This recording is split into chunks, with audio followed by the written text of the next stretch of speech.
Eu sou Ivana Stolze Lima, eu sou historiadora e eu estou aqui hoje para falar desse livro. Antônio, escrivão português, e Rita, africana do Benin, essa não é uma história de amor. Esse livro trata de um documento que se chama Obra Nova de Língua Geral de Minas, traduzida ao nosso idioma. É um documento feito em 1741, em Minas Gerais, mais especificamente na localidade de São Bartolomeu. Obra Nova de Língua Geral de Minas. Vamos entender o que é isso. Então, o Antônio, o escrivão, foi quem escreveu esse documento. Esse documento é uma tradução de línguas do sul do Benin, que a gente chama línguas guibé, que foram faladas no Brasil pelas populações saídas daquela região, diferentes regiões do Brasil, e em Minas Gerais foram faladas de uma forma muito especial, dada a concentração demográfica desses homens e mulheres. Afokpa, sapato, baco, chapéu, dá, cabelo, ró, casa, ue, casa, anton, amigo, ue, sol, uevi, peixe, uema, papel, ano, mulher. Agora, o Antônio escreveu esse documento, mas no meu livro, a minha ideia é mostrar que a Rita, essa africana do Benin, foi quem, digamos assim, concebeu esse documento. A Rita foi uma mulher africana, escravizada, que conseguiu a liberdade, que teve uma filha com esse escrivão. Mas a Rita, aqui no livro, ela é mais do que um indivíduo. Ela é, na verdade, uma forma de falar de milhares dessas mulheres que saíram do Benin e foram para Minas Gerais, se tornaram donas de venda, donas de pequenos comércios, que se relacionaram afetivamente, que vivenciaram a violência da escravidão. E a ideia é discutir a questão da linguagem, da comunicação, pensando a escravização de africanos no Brasil, é discutir a questão da reconstrução dos vínculos comunitários, dos vínculos afetivos. E algo muito importante para mim é que, a partir desse documento, eu acredito que a gente possa ouvir uma certa voz, um certo pensamento desses homens e mulheres, a partir de seus valores, de suas práticas, de seus pensamentos, de seus conhecimentos também. Valores em relação à família, valores religiosos, conhecimentos matemáticos, conhecimentos alimentares, todos esses elementos aparecem, eu tento trazê-los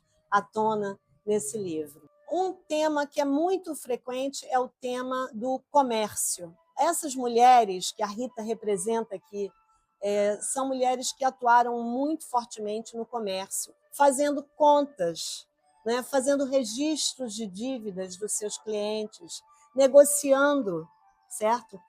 Mais agbade, vou vender milho. Mais aicum, vou vender feijão. Mais no coco, vou vender muita coisa. Mais enfim, vou vender farinha. Mais ari, vou vender sabão. Mais fevi, vou vender quiabo.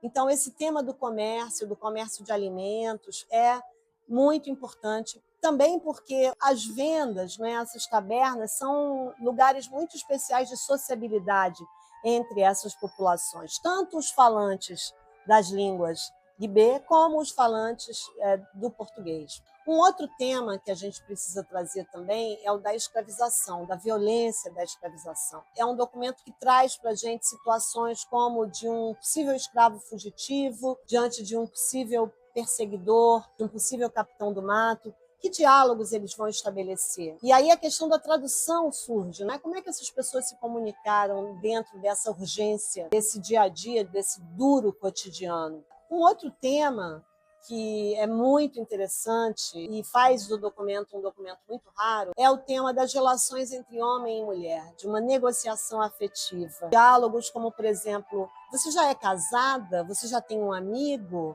Amigo no sentido de um marido? Ah, eu já tenho, eu não tenho. Ah, você já tem sua namorada? Você já tem sua amiga, sua esposa? Não, mas você é mais bonita que ela. Ah, você diz isso agora. É muito interessante, isso é muito especial nesse documento, Obra Nova, a ideia dessa negociação de afetos, de relacionamentos sexuais também, porque isso aparece e é um elemento muito forte no documento também. Esse documento ele é essencialmente um documento não oficial. Eu digo que foi a Rita quem escreveu o documento, a Rita junto com as mulheres todas, né, que conceberam esse documento, porque tem esse sentido pragmático do que as pessoas precisaram, de fato, falar e se entender naquele contexto histórico, né, da mineração, da escravização, de uma forte concentração de africanos.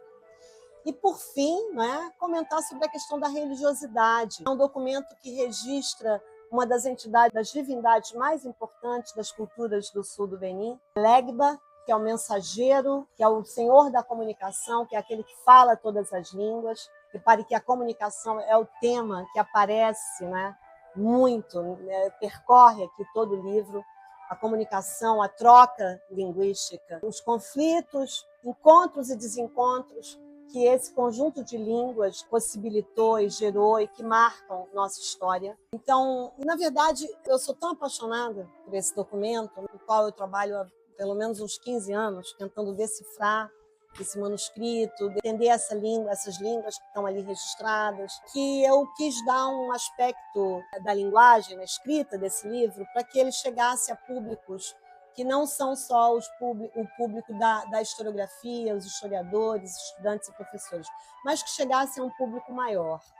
E a aposta que eu fiz para isso é me colocar também, colocar a minha história nesse livro. Ele tem como eixo central a análise desse documento, mas ele vai trazer algo da história da minha família, que é uma família baiana do sul, da área de Cacau, do sul da Bahia.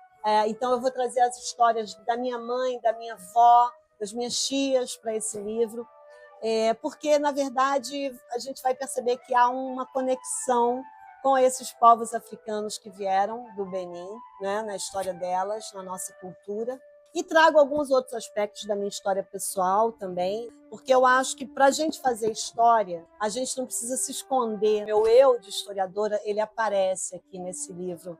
E venha ler meu livro.